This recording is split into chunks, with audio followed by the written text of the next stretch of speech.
Hello students, welcome to today's class. So student, आज के इस वीडियो में हम चैप्टर 6 के जो रिमेनिंग टॉपिक्स हैं हमारे उनको डिस्कस करने वाले हैं। तो हमने पिछली वीडियो को यहाँ पे स्टॉप किया था, तो चलिए इस वीडियो को यहीं से स्टार्ट करते हैं और डिस्कस करते हैं जो भी रिमेनिंग टॉपिक बचे हैं चैप्टर के। ओके, तो बात करते हैं पहले स्क्रिप्ट मोड की, working in script mode. So what is script mode and why do we use script mode, तो डिस्कस करते हैं चलिए इसको। So interactive mode is preferred for a small program where only a few commands are to be executed. This is because the output in interactive mode is compressed between the statement and may create confusion while writing a long program.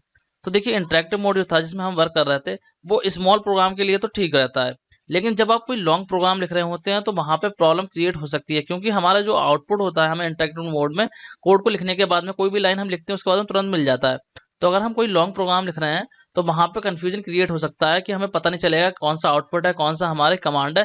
ये बहुत सारा confusion create हो सकता है। तो small programme के लिए तो इंटरेक्टिव मोड ठीक होता है, लेकिन लॉन्ग प्रोग्राम के लिए सुटेबल नहीं होता है। ठीक है, तो लॉन्ग प्रोग्राम के लिए यूज करते हैं हम script mode. Okay, for writing a lengthy program in Python script mode is use. Using this mode we can create and edit the Python program. In this mode we can save our file so that it can be used for later. The complete script is written in an editor such as a notepad in Windows. तो long programme को लिखने के use करते हैं हम script mode. ठीक है, अगर हमें कोई लेंथी प्रोग्राम लिखना है तो उसके लिए हम स्क्रिप्ट मोड यूज करेंगे। इसमें हम अपने प्रोग्राम को एडिट कर सकते हैं, अपना जो कोड है उसको हम मॉडिफाई कर सकते हैं, उसको सेव कर सकते हैं। ठीक है, जिससे कि हम उसको फ्यूचर में भी एक्सेस कर पाएं।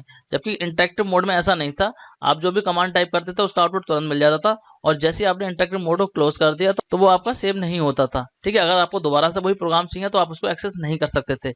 लेकिन स्क्रिप्ट मोड में आप ये काम कर सकते हैं कि आप अपने प्रोग्राम को चाहें तो सेव कर सकते हैं, और बाद में उस प्रोग्राम को रीओपन करना चाहते हैं तो रीओपन कर सकते हैं। जब भी आपको एक्सेस करना उस प्रोग्राम को तो एक्सेस कर सकते हैं। ठीक है, तो यही बेनिफिट है स्क्रिप्ट मोड का। तो अब देखते हैं किस तरीके से स्क्रिप्ट मोड में वर्क करेंगे। मतलब स्क्रिप्ट मोड में अगर हमें जाना होगा तो किस तरीके से जाएंगे, देखिए। Open Python ideally. ठीक है, पाइथन आइडियली को ओपन कर लेना है। देन हमें क्या करना है, फाइल मेन्यू में जाके न्यू फाइल के ऑप्शन पे क्लिक कर देना है। ठीक है, मतलब जो पाइथन शेल की विंडो होगी वहां पे फाइल मेन्यू में जाके न्यू फाइल के ऑप्शन पे क्लिक कर देना है। ओके, तो जैसे ही आप न्यू फाइल के ऑप्शन पर क्लिक करेंगे जो विंडो ओपन होगी वो आपकी स्क्रिप्ट मोड की विंडो ओपन हो जाएगी। ओके, उसके बाद में आप कोड लिख दीजिए। सपोज कि इस तरीके से आप कोड लिख सकते हैं, जैसे मैंने यहाँ पे दे रखा है, ये कोड आप टाइप कर सकते हैं वहां पे। उसके बाद में आप इस प्रोग्राम को सेव कर सकते हैं। ठीक है, सेव करने के लिए क्या करेंगे, फाइल मेन्यू में जाएंगे और फाइल मेन्यू पे जाके आप सेव के ऑप्शन पे क्लिक करेंगे। ठीक है, और जैसे ही सेव के ऑप्शन पे क्लिक करेंगे तो आपको एक डायलॉग बॉक्स ओपन हो जाएगा जिसमें कि आपको प्रोग्राम का नेम लिखने के लिए बोलेगा।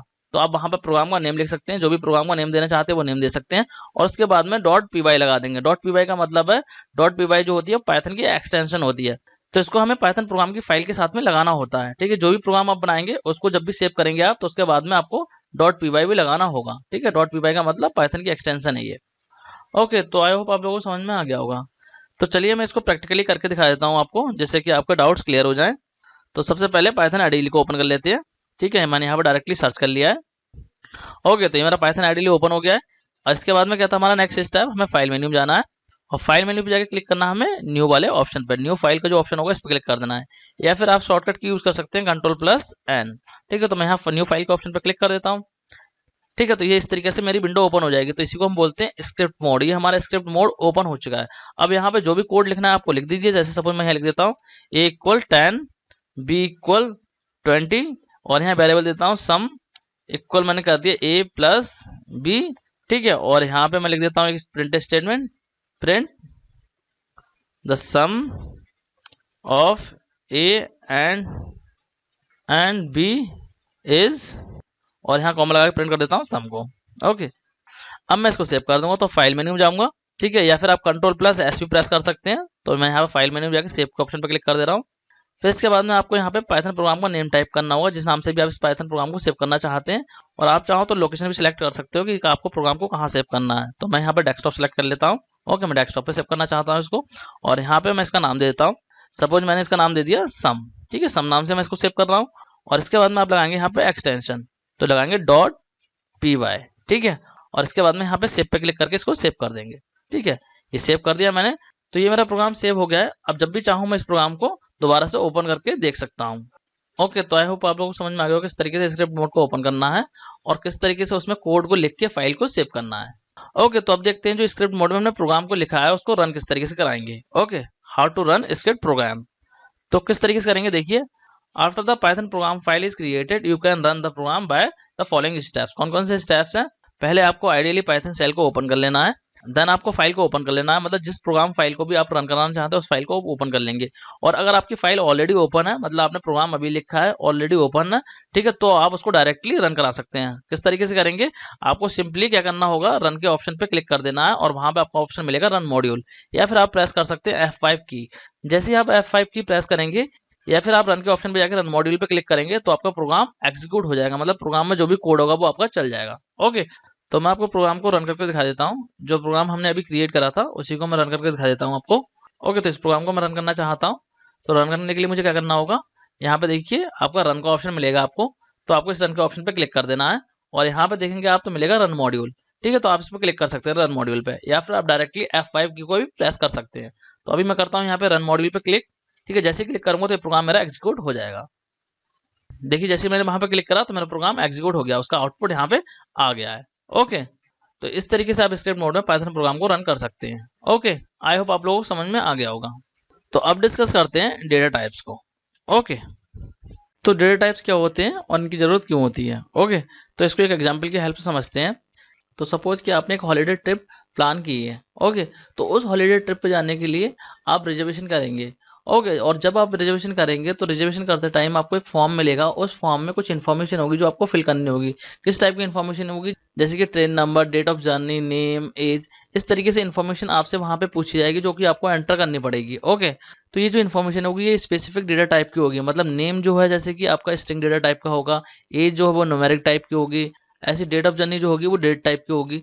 तो इस तरीके से स्पेसिफिक डेटा टाइप के इन्फॉर्मेशन है।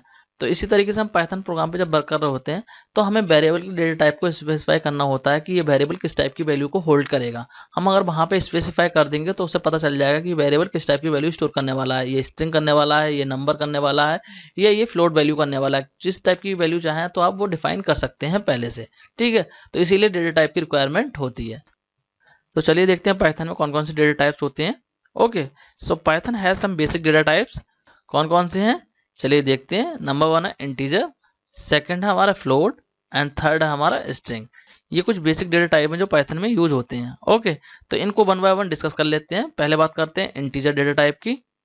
तो इंटीजर डेटा टाइप क्या होता है, देखिए, it represents integer numbers without any fraction part. तो जो इंटीजर डेटा टाइप होता है इसमें इंटीजर टाइप की वैल्यू को स्टोर करने के लिए यूज होता है, मतलब कि न्यूमेरिक वैल्यू आपको स्टोर करनी है तो हम इंटीजर डेटा टाइप यूज करते हैं पाइथन में। और इसमें कोई भी डेसिमल पॉइंट के साथ में वैल्यू स्टोर नहीं होती, मतलब विदाउट फ्रैक्शन पार्ट, मतलब कोई भी आपका पॉइंट वाली वैल्यू आप इसमें स्टोर नहीं कर सकते। इंटीजर डेटा टाइप में आप कोई भी न्यूमेरिक वैल्यू कर सकते हैं स्टोर, लेकिन बिना डेसिमल पॉइंट की। एंड इंटीजर डेटा टाइप के भी कुछ टाइप्स होते हैं। कौन कौन से होते हैं देखते हैं। ओके, तो ये कुछ टाइप्स हैं जो इंटीजर डेटा टाइप के होते हैं। तो पहला इंट, अगर आप किसी वेरिएबल का टाइप इंट डिफाइन करते हैं तो वो वेरिएबल आपकी इस रेंज की वैल्यू को स्टोर कर पाएगा। ये जो रेंज दे रखी है इस रेंज की कोई भी वैल्यू को स्टोर कर देगा। ओके, नेक्स्ट हमारा लॉन्ग इंट। ये यूज होता है लॉन्ग इंटीजर वैल्यू को स्टोर करने के लिए, जिसमें कि आप स्टोर कर सकते हैं इस रेंज से भी आगे की वैल्यू को, मतलब ये रेंज जो दे रखी है इससे भी ज्यादा अगर आपको स्टोर करना है तो आप यूज कर सकते हैं लॉन्ग इंट, ठीक है। तो इसमें इससे भी ज्यादा आप स्टोर कर सकते हैं वैल्यूज को। ओके, नेक्स्ट हमारा बूल। तो ये बूलियन वैल्यू को स्टोर करने के लिए होता है। बूलियन वैल्यू कौन सी होती है? ट्रू फॉल्स वैल्यू जो होती है, लॉजिकल वैल्यू, उनको हम बोलते हैं बूलियन वैल्यू, ठीक है। और बूलियन वैल्यू में 0 रिप्रेजेंट करता है फॉल्स को और 1 रिप्रेजेंट करता है ट्रू को। तो अगर आप किसी वेरिएबल के अंदर ट्रू पास कर रहे हैं तो इसका मतलब वहां पे 1 पास होगा लॉजिकली। ओके, इसी तरीके से फॉल्स पास कर रहे हैं तो वहां पे 0 पास हो जाएगा। ओके, तो ये डिस्कस कर लिया हमने इंटीजर डेटा टाइप को। अब बात करते हैं नेक्स्ट डेटा टाइप की, जो कि है हमारा फ्लोट। ओके, तो फ्लोट डेटा टाइप को हम किस टाइप की वैल्यू को स्टोर करने के लिए यूज करते हैं देखिए। Float data type represent floating point value number with fraction part. The fractional part of a floating point number may be 0 as well. Example of floating point number are 3.14, -48.6, 18.0 etc. Okay, तो float data type को Python में use करते हैं हम floating point value को store करने के लिए, क्योंकि इंटीजर में जो थी पॉइंट वाली वैल्यू स्टोर नहीं होती हैं, तो पॉइंट वाली वैल्यू को स्टोर करने के लिए यूज करते हैं हम फ्लोट डेटा टाइप। अगर आपको कोई भी पॉइंट वाली वैल्यू स्टोर करनी है किसी भी वेरिएबल के अंदर तो आप डिफाइन करेंगे फ्लोट डेटा टाइप उस वेरिएबल का। Okay, and floating point value में फ्रैक्शन पार्ट 0 भी हो सकता है, ठीक है, यहाँ पे 0 भी इस तरीके से हो सकता है। ओके, आई होप आपको फ्लोट डेटा टाइप समझ में आ गया होगा। अब बात करते हैं नेक्स्ट डेटा टाइप की, जो कि हमारा स्ट्रिंग। ओके, तो बात करते हैं स्ट्रिंग डेटा टाइप क्या होता है। String data type represent string of character enclosed with in quotation mark. Example of strings are hello, my name, 218 piece etcetera. तो स्ट्रिंग डेटा टाइप यूज होता है कैरेक्टर्स को स्ट्रिंग की फॉर्म में store करने के लिए। मतलब अगर आपने किसी वेरिएबल का डेटा टाइप स्ट्रिंग दे रखा है तो उसमें जो भी वैल्यू या जो भी कैरेक्टर पास करेंगे वो सारे आपके एज अ स्ट्रिंग ट्रीट होंगे उस वेरिएबल के अंदर। ओके, और स्ट्रिंग डेटा टाइप को डिफाइन करते हैं सिंगल या डबल कोड में। ओके, आई होप आप लोगों को समझ में आ गया होगा स्ट्रिंग डेटा टाइप भी। तो अब देख लेते हैं डेटा टाइप के कुछ एग्जाम्पल। कौन कौन से एग्जाम्पल हैं देखिए। पहला हमारा 15, तो ये इंटीजर डेटा टाइप हो जाएगा क्योंकि इसमें पॉइंट वाली वैल्यू नहीं है, ठीक है, और ना ही डबल कोड लगी हुई है, तो ये हमारा इंटीजर डेटा टाइप हो जाएगा। सेकंड है 7.9, तो यहाँ पे पॉइंट लगा हुआ है तो ये हमारा फ्लोट डेटा टाइप हो जाएगा। इसी तरीके से नेक्स्ट है कंप्यूटर एप्लीकेशन, तो ये हमारा स्ट्रिंग डेटा टाइप हो जाएगा क्योंकि यहाँ पे ना ही तो नंबर है और ना ही कोई पॉइंट वाली वैल्यू है, तो ये हमारा स्ट्रिंग डेटा टाइप हो जाएगा। इस तरीके से नेक्स्ट है 7 <3, तो ये हमारा हो जाएगा बोल्ड डेटा टाइप। क्यों होगा बोल्ड डेटा टाइप? क्योंकि यहाँ पे जो वैल्यू आएगी वो ट्रू या फॉल्स में आएगी, मतलब ये कंडीशन या तो ट्रू होगी या फॉल्स होगी। 7 <3, यस ट्रू, ठीक है, तो यहाँ पे या तो ट्रू होगा रिजल्ट या फिर फॉल्स होगा। ओके, तो आई होप आप लोगों को पाइथन के बेसिक डेटा टाइप समझ में आ गए होंगे।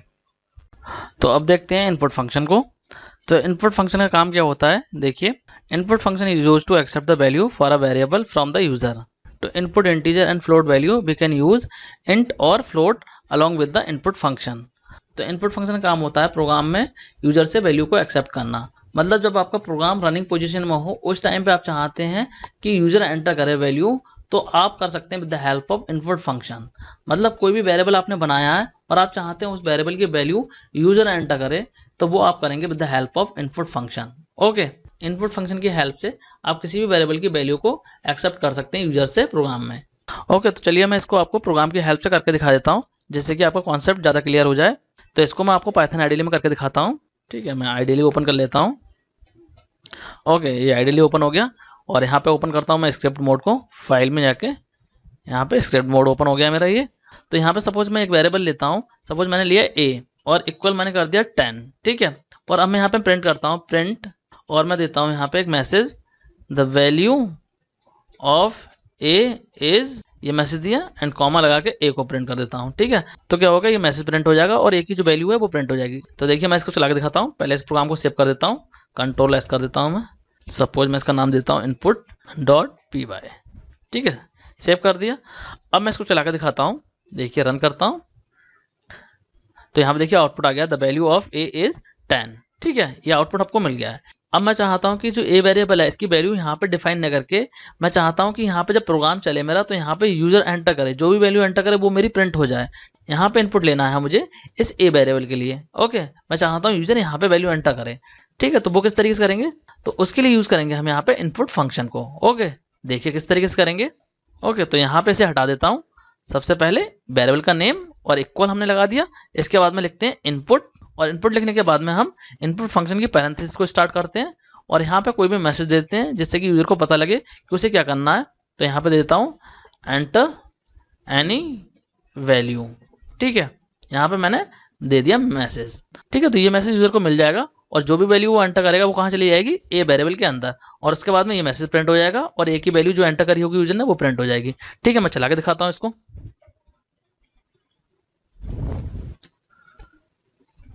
ठीक है, देखिए आ रहा है एंटर एनी वैल्यू। ओके, तो यहाँ पे एंटर कर देता हूँ सपोज मैं 50, तो देखिए आपका 50 आ जाएगा। ये देखिए the value of A is 50, तो ए की वैल्यू ऑफ 50 स्टोर होके ये मैसेज प्रिंट हो गया है। जो भी वैल्यू यहाँ पे एंटर की जाएगी वो आपके ए के अंदर चली जाएगी। तो आई होप आपको इनपुट फंक्शन का यूज समझ में आ गया होगा और किस तरीके से प्रोग्राम में इनपुट ले सकते हैं वो भी आपको समझ में आ गया होगा। ओके, अब इनपुट स्टेटमेंट के बारे में आपको एक चीज ध्यान रखनी है। वो क्या चीज ध्यान रखनी है आपको, देखिए in Python input function takes one string argument. This means that whatever value is being entered by the user it will be taken as a string argument। तो इसका मतलब क्या है, जो भी यूजर एंटर करेगा वैल्यू इनपुट फंक्शन की help से वो आपके एज अ स्ट्रिंग ट्रीट होगी। कोई भी वैल्यू एंटर करे वो आपकी चाहे न्यूमेरिकल वैल्यू करे चाहे वो अल्फाबेट वैल्यू करे, वो एज अ स्ट्रिंग ही ट्रीट होगी। वो जो वेरिएबल होगा जिसमें की वैल्यू एंटर हो रही है उसमें एज अ स्ट्रिंग ही पास होगी। जब भी आप इनपुट फंक्शन को किसी वेरिएबल की वैल्यू को ले रहे हैं तो वहां पे क्या होगा, एज अ स्ट्रिंग ही वैल्यू आएगी, चाहे वो किसी भी फॉर्म में एंटर की जाए यूजर के द्वारा। ओके, आई होप आपको इतनी चीज समझ में आ गई होगी। इसको एग्जाम्पल की हेल्प से समझते हैं। देखिए ये प्रोग्राम है हमारे पास में, इसको मैं चलिए करके दिखा देता हूँ फिर आपको समझा देता हूँ। ओके, तो यहाँ मैं आपको करके दिखा देता हूँ। सपोज एक वेरिएबल लेते हैं ए और इसमें यूजर से इनपुट लेते हैं इनपुट और मैसेज दे देते हैं एंटर फर्स्ट वैल्यू, ठीक है। मैसेज दे दिया मैंने यूजर को कि वो फर्स्ट वैल्यू एंटर करे। इसके बाद में यहाँ लेता हूँ b इक्वल, यहाँ पे इनपुट ले लेता हूँ, input enter second value. Okay, ये मैसेज दे दिया मैंने, ठीक है, कि सेकंड वैल्यू एंटर करनी है आपको। और इसके बाद में यहाँ देता हूँ c equal a plus b, a plus b कर दिया, और इसके बाद में प्रिंट कर देता हूँ c को। ठीक है, अब देखिए यहाँ पे चलाता हूँ मैं इस प्रोग्राम को। ठीक है, प्रोग्राम चल गया, फर्स्ट वैल्यू मांग रहा है मुझसे। ठीक है, तो मैं यहाँ फर्स्ट वैल्यू सपोज एंटर कर देता हूँ 100। ओके, अब देखिए सेकंड वैल्यू मांग रहा है ये, तो सेकंड वैल्यू मैं एंटर करता हूँ सपोज 200। ओके, तो फर्स्ट वैल्यू मैंने कर दी 100 और सेकंड वैल्यू कर दी मैंने 200। ठीक है, तो अभी यहाँ पे क्या हो रहा है, जो फर्स्ट वैल्यू 100 है वो चली गई ए के अंदर, और सेकंड वैल्यू जो है आपकी 200 वो चली गई है बी वेरिएबल के अंदर। ठीक है, तो यहाँ पे सी वेरिएबल के अंदर क्या स्टोर होना चाहिए, 300, क्योंकि ए की वैल्यू हमारी 100 है और बी की वैल्यू 200 है, दोनों को प्लस करके हम स्टोर कर रहे हैं सी के अंदर, तो सी की वैल्यू हो जानी चाहिए 300। ओके, लेकिन ऐसा यहाँ पे नहीं होगा, जैसे मैं यहाँ पे एंटर करूंगा तो 100 और 200 को ये ज्वाइन करके प्रिंट कर देगा। देखिए करके दिखाता हूँ मैं आपको, एंटर प्रेस करता हूँ। ठीक है, देखिए यहाँ पे 100 और 200 आ गया है, ये ज्वाइन होकर प्रिंट हो रहा है, ना कि प्लस होके। ओके, तो ऐसा क्यों हो रहा है यहाँ पे, ये ऐसा इसलिए हो रहा है क्योंकि यहाँ पे जो वेरिएबल है उनके अंदर जो वैल्यू जा रही है वो स्ट्रिंग की फॉर्म में जा रही है, ना कि न्यूमेरिकल वैल्यू के फॉर्म में। जो भी यूजर एंटर कर रहा है वैल्यू वो आपकी कन्वर्ट होकर स्ट्रिंग के फॉर्म में स्टोर हो रही है इन वेरिएबल्स के अंदर, क्योंकि मैंने आपको बताया था इनपुट फंक्शन क्या करता है, जो भी यूजर एंटर करता है वैल्यू उसको एज अ स्ट्रिंग स्टोर कर देता है वेरिएबल के अंदर। ठीक है, तो यहाँ पे वही हो रहा है, जो 100 है ये स्ट्रिंग की फॉर्म में गया और 200 है ये भी स्ट्रिंग की फॉर्म में गया, तो इसीलिए इसने स्ट्रिंग को ज्वाइन करके प्रिंट कर दिया है, दोनों स्ट्रिंग को ज्वाइन कर दिया है, मतलब दोनों को प्लस कर दिया है, मतलब उस तरीके से न्यूमेरिकल फॉर्म में ऐड नहीं किया है, इसको एज अ स्ट्रिंग की फॉर्म में उसने ऐड कर दिया है। ओके, सपोज करो कि यहाँ पे इनपुट अगर ये होता, सपोज यहाँ पे इनपुट होता, ए की वैल्यू होती हेलो और बी की वैल्यू होती सपोज वेलकम। ठीक है, ये होती दोनों की वैल्यू। ठीक है, तो क्या आता, हेलो वेलकम प्रिंट हो जाता, दोनों को ज्वाइन करके प्रिंट कर देता। ठीक है, तो यहाँ पे भी सेम यही केस हो रहा है कि जो 100 एंड 200 है ये एज अ स्ट्रिंग आपके वेरिएबल के अंदर स्टोर हो रही है, तो उसको जो इसने ज्वाइन करके प्रिंट कर दिया है, ना कि ऐड करके। ओके, आई होप आपको ये कॉन्सेप्ट समझ में आ गया होगा। तो इनपुट स्टेटमेंट में जो भी यूजर एंटर करेगा वो आपका एज अ स्ट्रिंग की फॉर्म में जाएगा। ओके, अब आप सोचें कि यहाँ पे अगर कोई और ऑपरेटर लगा दूं, मतलब इस प्लस की जगह आप सोचें कि मल्टीप्लाई का साइन लगा दूं, तो ये मल्टीप्लाई कर देगा या नहीं करेगा। तो इस केस में क्या करेगा, ये एरर जनरेट करेगा कि हम स्ट्रिंग की मल्टीप्लिकेशन नहीं कर सकते। देखिए किस तरीके से करेगा, मैं आपको प्रोग्राम दिखा देता हूँ, इस तरीके से ये एरर जनरेट कर देगा आपको। ठीक है, मैं चलिए करके दिखा देता हूँ इसको भी। देखिए यहाँ पे मैं करके दिखा देता हूँ आपको। देखिए सपोज कि मैं यहाँ पे मल्टीप्लाई का साइन लगाता हूँ, ठीक है, तो ये क्या करेगा, एरर जनरेट करेगा। देखिए चलाता हूँ मैं इसको, मैं एंटर करता हूँ फर्स्ट वैल्यू। ठीक है, मैंने एंटर करी 10 और सेकंड वैल्यू करी मैंने सपोज 20, तो ये एरर जनरेट कर देगा। देखिए इसने एरर जनरेट कर दिया, type error can't multiply sequence bye non int of type str, मतलब कि स्ट्रिंग टाइप की वैल्यू को ये मल्टीप्लाई नहीं कर सकता, क्योंकि ये जो वैल्यू है 10 एंड 20 ये स्ट्रिंग की फॉर्म में जा रही है इन दोनों वेरिएबल्स में। ठीक है, तो इसीलिए इनको मल्टीप्लाई आप नहीं कर सकते। ओके, आई होप आप लोगों को समझ में आ गया होगा कि इनपुट फंक्शन में जो भी यूजर एंटर करेगा वो आपका वेरिएबल में स्ट्रिंग की फॉर्म में जाएगा। ओके, और दो स्ट्रिंग को आप मल्टीप्लाई नहीं कर सकते। ओके, आई होप आप लोगों को इतनी चीज समझ में आ गई होंगी। अगर आपका कोई भी डाउट रहे तो आप लोग कमेंट बॉक्स में लिख देना, मैं आपका डाउट क्लियर कर दूंगा। ओके, तो अब बात करते हैं, आप चाहते हैं जो वैल्यू एंटर करे यूजर, सपोज 200 और 300 इस तरीके से एंटर कर रहा है वैल्यू, तो ये आपकी स्ट्रिंग के फॉर्म में कन्वर्ट ना होकर इंटीजर फॉर्म में ही जाए, मतलब उसमें कोई चेंजेस ना हो, जिस तरीके से यूजर एंटर कर रहा है उसी फॉर्म में डेटा वेरिएबल के अंदर स्टोर हो, मतलब वो स्ट्रिंग के फॉर्म में ना जाए। अगर इंटीजर वैल्यू एंटर कर रहा है यूजर तो वो इंटीजर फॉर्म में ही वहां पे एंटर हो। इसके लिए आप यूज कर सकते हैं इंट या फिर फ्लोट फंक्शन को, जो मैंने आपको अभी प्रीवियस स्लाइड में बताया भी था कि अगर आपको इनपुट फंक्शन के साथ में इंटीजर या फ्लोट वैल्यू को पास करना है तो आपको यूज करना पड़ेगा इंट या फ्लोट फंक्शन को। ओके, तो किस तरीके से करेंगे चलिए देखते हैं इसको भी। तो सपोज कि आपको दो नंबर्स का सम करना है तो आप किस तरीके से करेंगे, देखिए, तो चलिए इसको भी मैं पाइथन में करके दिखा देता हूं आपको। तो देखिए यहाँ पे समझते हैं, सपोज कि एक वेरिएबल ये है और एक वेरिएबल ये है, तो हम चाहते हैं इसकी वैल्यू यूजर एंटर करे, कोई भी वैल्यू एंटर करे, सपोज कि 10 एंटर करे और 20 एंटर करे, तो वो प्लस हो जाए, मतलब कि ज्वाइन ना हो, वो प्लस हो जाए, वो स्ट्रिंग फॉर्म में ना आए, वो इंटीजर फॉर्म में ही जाए। तो हमें क्या करना होगा, यहाँ पे बस इंट फंक्शन को अप्लाई कर देना होगा, मतलब बता देना होगा हमें कि इस वेरिएबल में इंटीजर टाइप की वैल्यू को स्टोर करना है। तो यहाँ पे लिख दूंगा मैं इंट और इंट की पैरेंथेसिस लगा दूंगा इस तरीके से। ठीक है, इसके बाद में यहाँ पे लास्ट में एक पैरेंथेसिस और क्लोज करूंगा, क्योंकि ये तो इनपुट की क्लोज हो रही है, यहाँ पे इंट की और क्लोज कर देंगे हम। ठीक है, तो इस तरीके से क्या होगा, जो भी वैल्यू यूजर एंटर करेगा वो इंटीजर फॉर्म में जाएगी। ठीक है, वो यहाँ पे वेरिएबल के अंदर इंटीजर फॉर्म में स्टोर हो जाएगी, मतलब इंट की फॉर्म में स्टोर हो जाएगी। ओके, आई होप आप लोगों को समझ में आ रहा होगा। इसी तरीके से सेकंड वेरिएबल में कर देते हैं, यहाँ पे भी मैं लिख देता हूँ इंट और इसकी पैरेंथेसिस स्टार्ट कर देता हूँ और यहाँ पे पैरेंथेसिस क्लोज कर देता हूँ। ओके, और यहाँ पे प्लस का साइन लगा के दिखा देता हूँ पहले आपको। ओके, अब मैं इस प्रोग्राम को चलाऊंगा। ओके, ये प्रोग्राम मैंने चला दिया। ठीक है, तो ये मुझसे वैल्यू मांग रहा है। ठीक है, फर्स्ट वाले वेरिएबल की वैल्यू मांग रहा है, तो मैं सपोज एंटर कर देता हूँ 10। ओके, सेकंड वेरिएबल की वैल्यू मांग रहा है, तो एंटर कर देता हूँ 20। तो अब क्या करेगा, 30 प्रिंट कर देगा, क्योंकि सी के अंदर क्या हो जाएगा, दोनों को प्लस करके स्टोर कर देगा। देखिए, ठीक है, तो देखिए आउटपुट 30 आ गया है। और यहाँ पे अब अगर आप मल्टीप्लाई का साइन लगाएंगे तो मल्टीप्लीकेशन हो जाएगी। देखिए करके दिखा देता हूँ इसको भी। यहाँ पे लगा देता हूँ मल्टीप्लीकेशन का साइन। ओके, और अब चलाता हूँ इस प्रोग्राम को। ठीक है, ये देखिए वैल्यू मांग रहा है, तो मैं एंटर कर देता हूँ सपोज 5 और सपोज कर देता हूँ यहाँ पे 5, तो 25 आपका आ जाएगा। देखिए 25। ओके, तो आई होप आप लोगों को ये समझ में आ गया हो किस तरीके से आप इंटीजर वैल्यू को पास कर सकते हैं। अगर आपको फ्लोट वैल्यू देनी है तो आपको इंट की जगह यहाँ पे फ्लोट लिख देना होगा। तो अब कुछ और प्रोग्राम को देख लेते हैं, जिससे कि अभी तक के हमारे सारे टॉपिक रिवाइज हो जाएं। ओके, तो देखते हैं प्रोग्राम टू स्वैप 2 नंबर्स। तो मतलब अगर आपको 2 नंबर्स की स्वैपिंग करनी है, मतलब 2 वेरिएबल्स के अंदर अलग अलग नंबर हैं और उनकी आपको स्वैपिंग करनी हो, तो आप किस तरीके से करेंगे। ठीक है, तो वो मैं आपको बता देता हूँ। ठीक है, देखिए इस तरीके से आप स्वैपिंग करेंगे। तो चलिए मैं इसको करके दिखा देता हूँ आइडियली में। ओके, तो ये आइडियली ओपन हो गया। इसको मैं ओपन करता हूँ स्क्रिप्ट मोड में। ओके, तो यहाँ पे मैं कोड लिखता हूँ। तो सपोज मैं यहाँ पे एक वेरिएबल लेता हूँ ए, और यहाँ पे मैं इंटीजर टाइप की वैल्यू स्टोर कर पाऊंगा इसमें, तो लिख दूंगा इंट, और यूजर से इनपुट लेना है मुझे, तो इनपुट लगाऊंगा। यहाँ मैसेज दे दूंगा यूजर को, enter value of A. Okay, A के लिए वैल्यू एंटर करो, इसका मतलब ये हो गया। ओके, तो ये मैसेज दे दिया मैंने यूजर के लिए, और इसको मैं क्लोज कर देता हूँ यहाँ पे इनपुट को। इसके बाद मैं इंट को भी क्लोज कर देता हूँ। ओके, एक वेरिएबल और लेता हूँ यहाँ पे बी, और इसमें भी मैं इंटीजर टाइप की वैल्यू स्टोर कराऊंगा, और इसमें भी यूजर से इनपुट ले रहा हूँ मैं, इनपुट, और यहाँ पे भी मैसेज दे देता हूँ एंटर वैल्यू ऑफ बी। ठीक है, ये मैसेज दे दिया मैंने, और इसको क्लोज कर देता हूँ दोनों फंक्शंस को। ठीक है, तो इसके बाद मैं यहाँ पे देता हूँ प्रिंट फंक्शन, प्रिंट, और यहाँ पे पहले मैं स्वैपिंग से पहले वैल्यू को प्रिंट कर देता हूँ। तो यहाँ पे मैं लिख देता हूँ value of A before swapping. Okay, ये लिख दिया मैंने, और यहाँ पे देता हूँ ए। ठीक है, इसके बाद में एक मैसेज और देता हूँ प्रिंट, और यहाँ देता हूँ value of B before swapping, और यहाँ कर देता हूँ बी। Okay, clear. तो अभी मैं आपको इतना प्रोग्राम चला के दिखा देता हूँ। ठीक है, तो इस प्रोग्राम को पहले सेव कर देता हूँ कंट्रोल एस से, और इसका नेम देता हूँ सपोज स्वैप। ठीक है, स्वैप डॉट पी वाई, और इसको मैं सेव कर देता हूँ। ओके, तो इसको चलाता हूँ प्रोग्राम को। तो ये देखिए चल गया। तो ये वैल्यू मांग रहा है, ए की वैल्यू मांग रहा है, तो ए की वैल्यू सपोज मैं कर देता हूँ 10।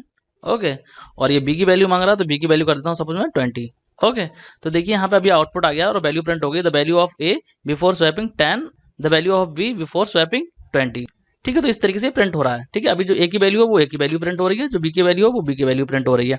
ओके, अब मैं चाहता हूं इन दोनों को स्वैप करना। मैं चाहता हूं जो ए की वैल्यू है वो बी की हो जाए, और जो बी की वैल्यू है वो ए की हो जाए। ठीक है, तो इसको इस तरीके से करेंगे। देखिए, इसको मैं लिखता हूं इस तरीके से ए कॉमा बी, और इक्वल करके कर देता हूं मैं बी कॉमा ए।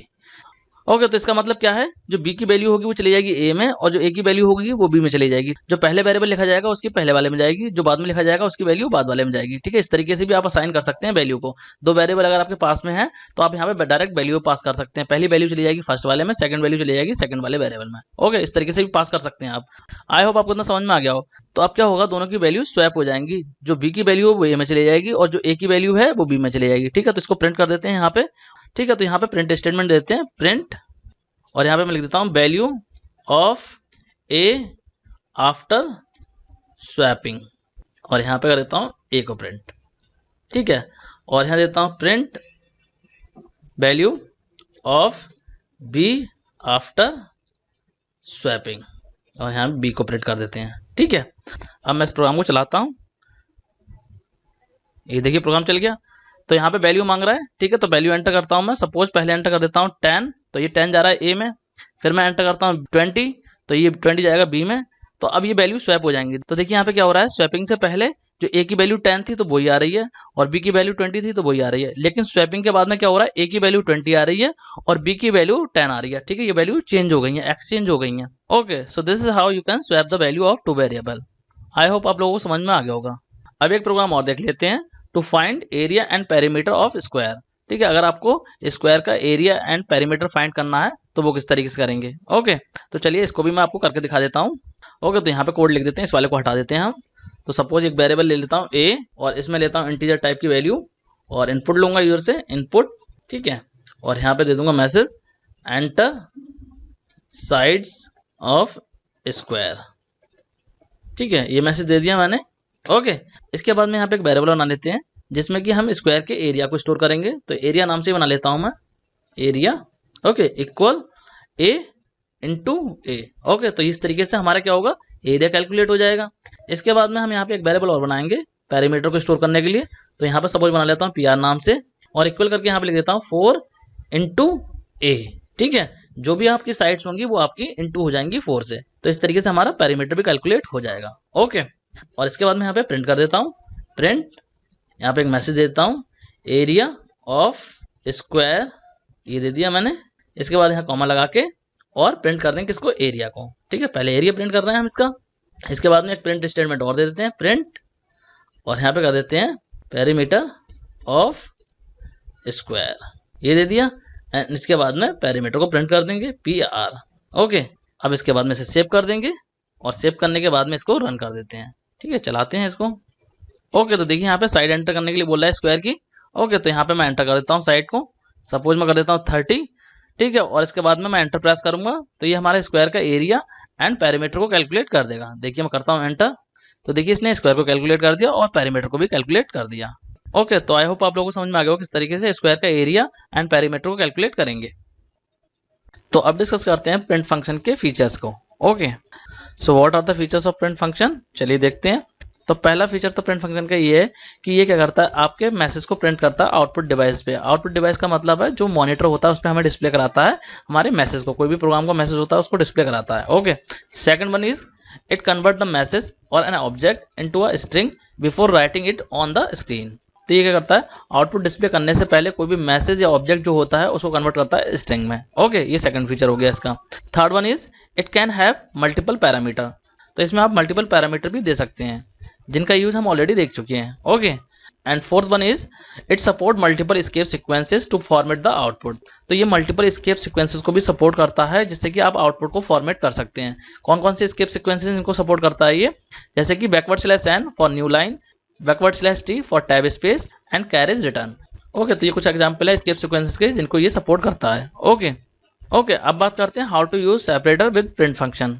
ठीक है, सेपरेटर को किस तरीके से हम प्रिंट फंक्शन के साथ में यूज करेंगे। ओके, तो पहले बात करते हैं यूजिंग कॉमा ऑपरेटर। ठीक है, कॉमा ऑपरेटर करके किस तरीके से आप सेपरेट कर सकते हैं वैल्यूज को, देखिए when you use comma operator as a separator among the values are displayed with the space between them. ठीक है, तो अगर आप कॉमा ऑपरेटर को यूज करते हैं एज अ सेपरेटर तो क्या होगा, जो भी आपकी वैल्यूज होंगी वो स्पेस के साथ में प्रिंट होंगी। देखिए किस तरीके से होंगी, एग्जाम्पल में यहाँ पे देख लीजिए ABC 3 वेरिएबल है। ठीक है, और इनकी कुछ वैल्यूज हैं, तो ABC को प्रिंट फंक्शन के अंदर कॉमा लगा के प्रिंट किया है तो ये क्या होगा, ये जो वैल्यू होंगी वो स्पेस के साथ में प्रिंट हो जाएंगे। 10, 20, 100 ये स्पेस के साथ में प्रिंट हो जाएंगी। ठीक है, इस तरीके से ये प्रिंट हो जाएंगी। देखिए यहाँ पे स्पेस के साथ में यहाँ पे प्रिंट हो रही है। ठीक है, 10, 20 एंड 100। ठीक है, तो कॉमा ऑपरेटर अगर आप लगा देते हैं तो स्पेस के साथ में इस तरीके से प्रिंट हो जाती हैं। ओके, और अगर आपको कोई कंफ्यूजन है तो मैं इसको करके दिखा देता हूँ। ओके, यहाँ पे करके दिखा देता हूँ। वैसे करके दिखाने की कोई जरूरत तो नहीं है लेकिन फिर भी मैं करके दिखा दे रहा हूँ कि आप लोगों को कंफ्यूजन ना हो। ठीक है, 10, B की वैल्यू देता हूँ सपोज 20 एंड C की वैल्यू सपोज देता हूँ 100, और यहाँ प्रिंट कर देता हूँ प्रिंट A, B, C। ठीक है, इस तरीके से प्रिंट कर देता हूँ तो ये सारी स्पेस के साथ में प्रिंट हो जाएंगे। देखिए चला के दिखाता हूँ। ठीक है, तो ये देखिए स्पेस के साथ में प्रिंट हो गई है ये वैल्यू। ठीक है, तो ABC की वैल्यू जो है वो स्पेस के साथ में प्रिंट हो गई है। ओके, तो इस तरीके से आप कॉमा ऑपरेटर को एज अ सेपरेटर यूज कर सकते हैं प्रिंट फंक्शन में। ओके, अब बात करते हैं बैकवर्ड स्लैश टी की। तो इसका क्या काम होता है, देखिए बैकवर्ड स्लैश टी का क्या काम होता है, when you use backward slash t escape sequence as a separator among the values are displayed with the tab space between them। तो जब भी आप बैकवर्ड स्लैश टी को यूज करेंगे वैल्यूज के बीच में तो जो वैल्यू होंगी वो एक टैब के स्पेस के साथ में डिस्प्ले होंगी। टैब के स्पेस में नॉर्मली क्या होता है, 4 स्पेसेस होते हैं आपके। ठीक है, तो आपके 4 स्पेस आपके डिस्प्ले हो जाएंगे वैल्यूज के बीच में। ठीक है, जब आप कीबोर्ड से टैब की प्रेस करते हो तो उस तरीके से आपका स्पेस वहां पे आ जाएगा वैल्यू के बीच में। ओके, तो देखिए किस तरीके से यूज करेंगे इसको। देखिए यहाँ पे ABC 3 वेरिएबल है। ठीक है, ए के अंदर 10 है, बी के अंदर 20 है और सी के अंदर 100 है। तो देखिए यहाँ पे क्या करा है, बैकवर्ड स्लैश टी को यूज करा है इन वैल्यूज के बीच में। ए और बी के बीच में बैकवर्ड स्लैश टी को लगा दिया है और बी और सी के बीच में बैकवर्ड स्लैश टी को लगा दिया है। तो क्या होगा, ए की वैल्यू प्रिंट होगी 10, फिर इसके बाद में एक टैब का स्पेस आएगा, फिर बी की वैल्यू प्रिंट होगी 20, फिर टैब का स्पेस आएगा, फिर सी की वैल्यू प्रिंट होगी 100। इस तरीके से आपको आउटपुट मिलेगा। देखिए ठीक है, टैब का स्पेस आपको बीच में मिलेगा। ओके ओके, तो इसको भी चला के दिखा देता हूँ प्रोग्राम में। वैसे तो आई होप आपको समझ में आ गया होगा, लेकिन फिर भी मैं आपको दिखा देता हूँ।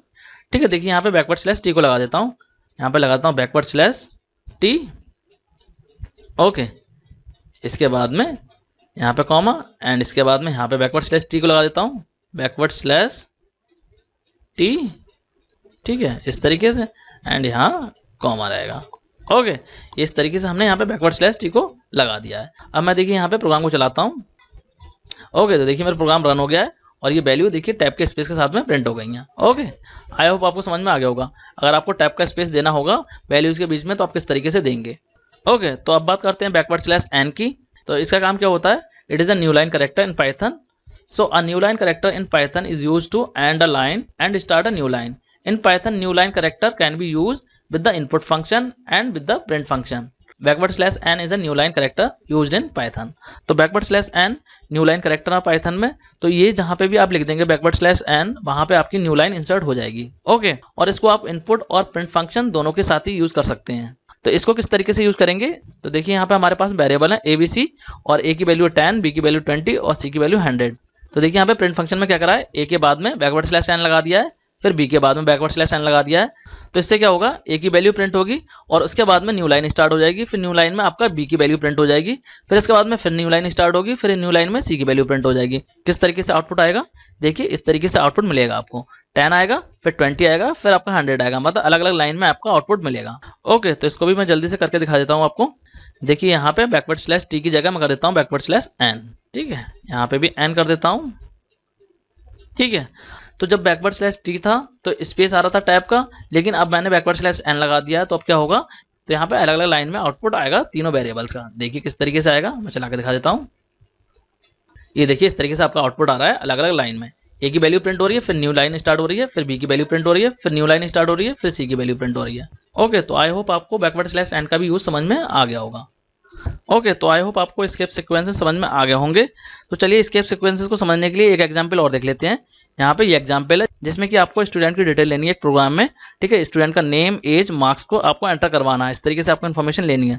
ओके, तो सपोज इसके लिए हमने इस तरीके से कोड लिख दिया है, मतलब स्टूडेंट का नेम एंटर करवा रहे हैं यूजर से। ठीक है, मैसेज दिया एंटर योर नेम, फिर एज एंटर करवा रहे हैं हम यूजर से, तो हमने मैसेज दिया एंटर योर एज। इसके बाद में क्लास एंटर करवा रहे हैं और हमने मैसेज दिया एंटर योर क्लास, एंड इसके बाद में इनको प्रिंट कर दिया। तो प्रिंट करते टाइम हमने क्या करा है, योर नेम इज और फिर नेम को प्रिंट कर दिया है। ठीक है, तो क्या होगा, लिखा हुआ आएगा योर नेम इज और नेम प्रिंट हो जाएगा जो भी नेम एंटर करेगा।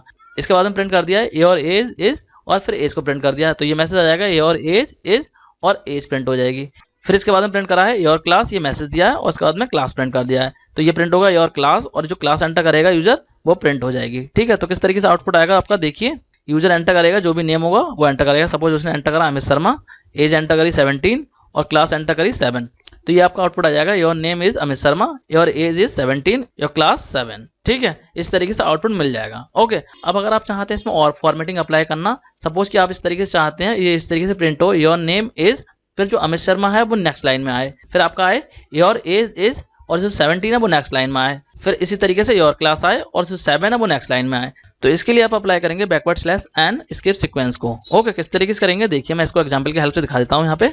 तो ये देखिए इस तरीके से आप लगा देंगे। यहाँ पे देखिए इनपुट फंक्शन में भी बैकवर्ड स्लैश एन को लगाया है, तो क्या होगा यहाँ पे जो वैल्यू आप एंटर करेंगे वो नेक्स्ट लाइन में एंटर करेंगे। ठीक है, सभी में इस तरीके से लगा दिया। देखिए बैकवर्ड स्लैश एन यहाँ पे भी लगा दिया है, यहाँ पे भी लगा दिया है, तो ये मैसेज डिस्प्ले होगा और जो वैल्यू एंटर करेंगे वो आप नेक्स्ट लाइन में एंटर करेंगे। ओके, इसी तरीके से बैकवर्ड स्लैश एन को प्रिंट फंक्शन में लगा दिया गया है, तो क्या होगा ये मैसेज डिस्प्ले होगा और नेम की वैल्यू नेक्स्ट लाइन में आएगी। इसी तरीके से इस वाले में भी ये मैसेज डिस्प्ले होगा और एज जो होगी वो नेक्स्ट लाइन में आएगी। ठीक है, इसी तरीके से इसमें ये मैसेज डिस्प्ले होगा और क्लास जो होगी वो नेक्स्ट लाइन में आएगी। इस तरीके से आपको आउटपुट मिलेगा।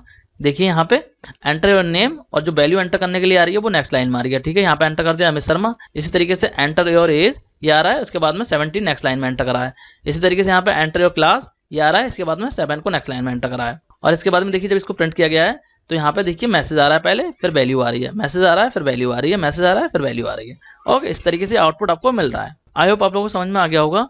तो चलिए इसको भी प्रैक्टिकली करके दिखाई देता हूँ मैं आपको। तो सपोज यहाँ पे वेरिएबल ले लेता हूँ नेम और यहाँ पे ले लेता हूँ इनपुट, ठीक है, इनपुट ले लेता हूँ और एंटर करवा लेता हूँ यूजर से नेम, एंटर योर नेम, ठीक है, ये एंटर करवा लिया मैंने। और इसके बाद में यहाँ पे वेरिएबल ले लेता हूँ एज और इसमें भी इनपुट ले लेता हूँ इनपुट और एंटर करवा लेता हूँ यहाँ पे एज, एंटर योर एज। इसके बाद में यहाँ पे क्लास एंटर करवा लेता हूँ, ठीक है। क्लास का मैंने सी कैपिटल दिया है क्योंकि ये क्लास कीवर्ड होता है तो इसलिए मैंने सी कैपिटल दिया है, जैसे कि एरर जनरेट ना हो, ठीक है। तो इनपुट करवा लेते हैं एंटर योर क्लास, ओके, ये मैसेज दे दिया। इसके बाद यहाँ प्रिंट कर देते हैं योर नेम इज और यहाँ पे कॉमा लगा के नेम को प्रिंट कर देते हैं। एंड इसके बाद में यहाँ कर देते हैं print your age is and comma लगा के एज को प्रिंट कर देते हैं, ठीक है। यहाँ पे सॉरी आर रह गया, ठीक है। इसके बाद में एक प्रिंट स्टेटमेंट और दे देते हैं प्रिंट और यहाँ पे देते हैं your class is and comma लगा के क्लास को प्रिंट कर देते हैं, ठीक है। ये देखिए इस तरीके से कर दिया मैंने। अब मैं इसको चला के दिखाता हूँ, रन मॉड्यूल करा, ठीक है। तो ये नेम एंटर करने के लिए बोल रहा है और देखिए नेम एंटर करने के लिए आपको उसी के आगे से ऑप्शन मिल रहा है, मतलब नेक्स्ट लाइन में नहीं आ रहा है, वहीं पे आपको एंटर करना पड़ेगा। तो सपोज मैं कर देता हूँ सचिन, ठीक है। एज एंटर करने के लिए भी सेम आ रहा है तो इस तरीके से सपोज कर देता हूँ 17 और क्लास कर देता हूँ सपोज 7th, ओके। ये मैंने एंटर कर दिया तो देखिए इस तरीके से आउटपुट आ गया है, your name is Sachin, your age is 17, your class is 7, ठीक है। इस तरीके से आउटपुट ये मिल गया है, ओके। अब मैं इसको फॉर्मेट कर देता हूँ, तो यहाँ पे मैं लगा देता हूँ बैकवर्ड स्लैश एन, ठीक है। यहाँ पे बैकवर्ड स्लैश एन लगा दिया एंड यहाँ पे बैकवर्ड स्लैश एन लगा देता हूँ और यहाँ पे बैकवर्ड स्लैश एन लगा देता हूँ एंड इसी तरीके से यहाँ पे बैकवर्ड स्लैश एन लगा देता हूँ एंड यहाँ पे भी लगा देता हूँ बैकवर्ड स्लैश एन एंड यहाँ पे भी बैकवर्ड स्लैश एन, ठीक है। तो अब देखिए आउटपुट आपका नेक्स्ट लाइन में आएगा और इनपुट करने के लिए भी आपको नेक्स्ट लाइन में ही ऑप्शन मिलेगा, ठीक है। चलिए चला के दिखाता हूँ मैं इसको। तो देखिए जैसे मैंने रन करा है तो ये नेम को एंटर करने के लिए बोल रहा है और नेम एंटर करने के लिए नेक्स्ट लाइन में आ रहा है, देखिए कर्सर। तो यहाँ पे मैं एंटर कर देता हूँ सचिन, ठीक है।